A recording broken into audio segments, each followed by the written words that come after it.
runs, and it does actually, it will operate everything in the coach, including the air conditioner. Okay.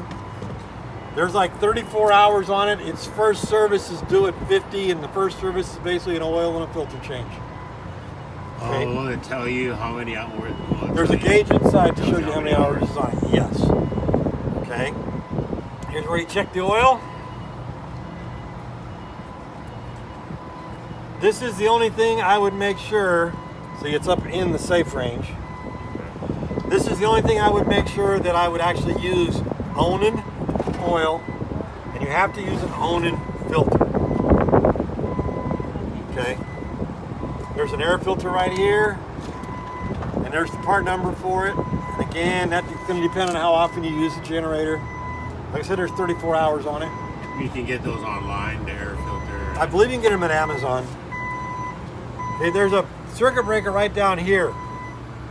It's very easily tripped. Okay? Oh, okay. If you get on the rough roads and you run the gen and you have no power inside the coach, first thing you want to do is come out here and make sure this circuit breaker isn't popped. Okay? Idle compensation valve. You'll see it's pointed to sea level. You don't really want to turn it until you're up to about 5,000 foot elevation. If you turn it, make sure when you come back down to sea level, you turn it back down. Okay? Like when you go up to Tahoe or something like that. Right, right.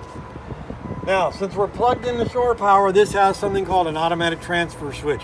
I do not want to start and have two sources of energy at the same time. Because if we start the gen, the transfer switch is going to default to the generator and start sending power back to the power grid. We don't want to do that. So, just so you know, when you're plugged in, yeah, you shouldn't even be right. So I'm not going to start it right now. All I will tell you is I know I started it. Right. To start it out here, you're going to hold the prime button down for about 5-6 seconds, and then you're going to hold the start button down and it'll start. There's another set of buttons inside the coach for it. Okay. The only time you're really going to use this is, let's say you change the oil, you fill it up, you're going to start it, let it run for a couple minutes. Otherwise, you can do it from in there. Yeah. Try not to run this without this cover in place. Okay.